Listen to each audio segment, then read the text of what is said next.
Warsaw, Poland, November 2025. Once a city of gray concrete and quiet desperation, Warsaw now gleams with glass skyscrapers and vibrant energy. This is the story of Poland's transformation. Walking through downtown, you see cranes reshaping the skyline and young professionals rushing between meetings. The city buzzes with ambition, a world away from the Poland of just a few decades ago. The change isn't just in the architecture, it's in the people. Entrepreneurs launch startups in old warehouses, and students debate global politics in flawless English. The royal route, once for kings, now bustles with international brands and lively cafes.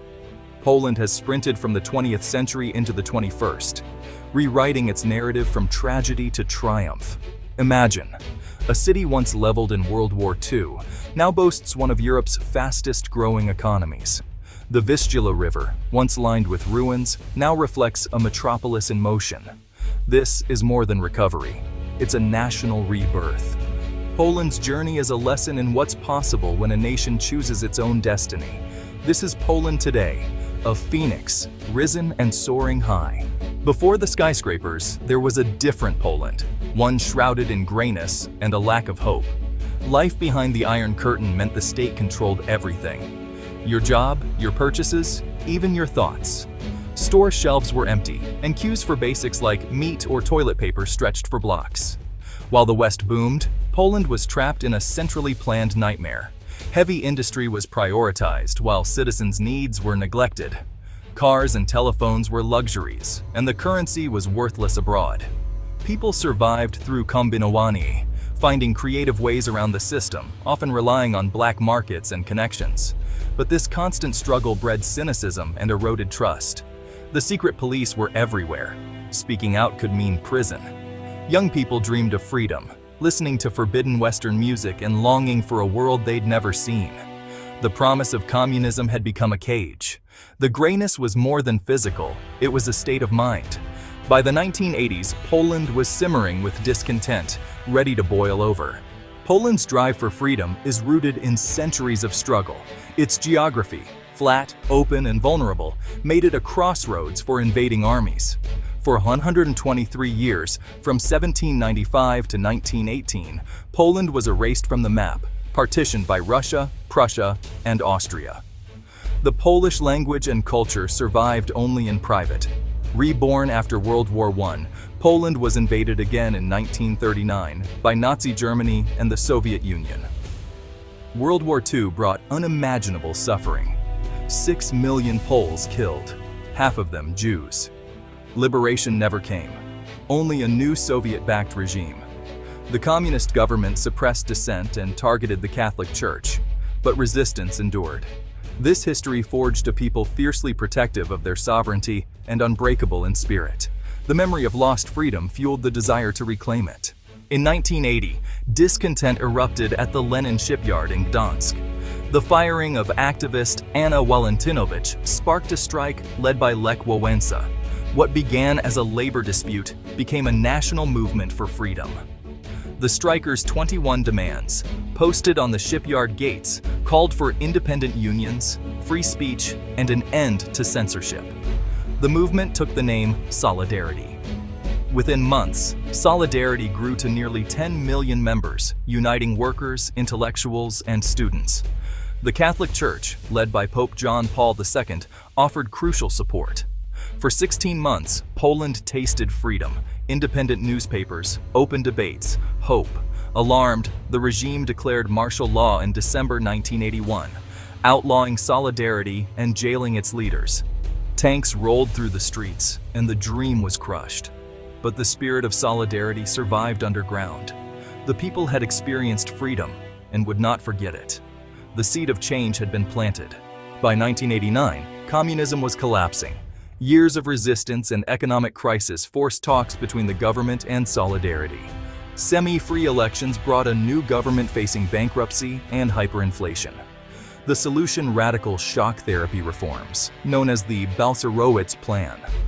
Overnight, prices were freed, subsidies slashed, and borders opened to trade. The shock was brutal. Unemployment soared, savings vanished, and industries collapsed. Yet the reforms tamed inflation and stabilized the currency. Store shelves filled, first with imports, then with Polish products. A wave of entrepreneurship swept the country. People who once survived by bending the rules now built businesses. The pain was real, but it cleared the way for new growth. Poland was ready to rebuild. As Poland's economy stabilized, its leaders sought security and prosperity in the West. Joining NATO was the first step, modernizing the military and overcoming Russian resistance. In 1999, Poland joined NATO, securing its borders with a powerful alliance. Next came the European Union. EU membership meant access to markets, funding, and a seat at Europe's table. The process required massive legal and institutional reforms. In 2004, after a national referendum, Poland joined the EU. Fireworks lit the sky as billions in EU funds flowed in, modernizing infrastructure and cities. Polish companies gained access to hundreds of millions of consumers. Ordinary Poles could now travel, work, and study across Europe. Dual accession to NATO and the EU cemented Poland's place in the West. The stage was set for rapid growth. Poland's transformation has been astounding. Since the early 1990s, it's been one of Europe's fastest-growing economies. It was the only EU country to avoid recession in 2008. GDP per capita has grown more than eightfold since 1989. Cities are modern and lively, with new highways and shopping malls.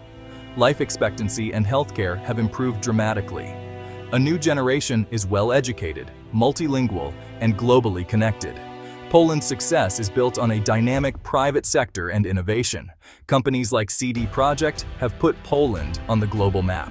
The country is a key player in European supply chains.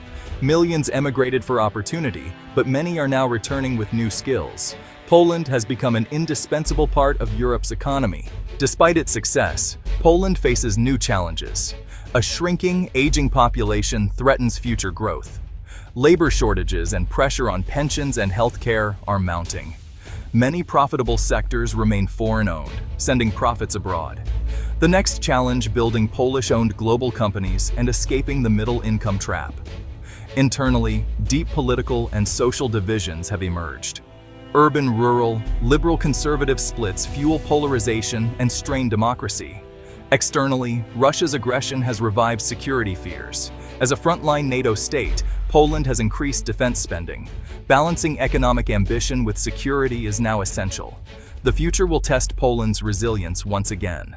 From the rubble of 1945 to the skyline of 2025, Poland's story is one of resilience. Its economic miracle was built on courage, sacrifice, and hard work. The grayness of the past has given way to color and opportunity. But Poland's story isn't over. Demographic decline, polarization, and global instability are real challenges. The spirit of solidarity, standing together, remains vital. A new generation, with no memory of communism, will write the next chapter. Their task: push beyond the middle-income trap, heal divisions, and strengthen democracy. Poland has shown the world what's possible after the darkest nights. The Polish phoenix soars, its journey unfinished. A new chapter is just beginning.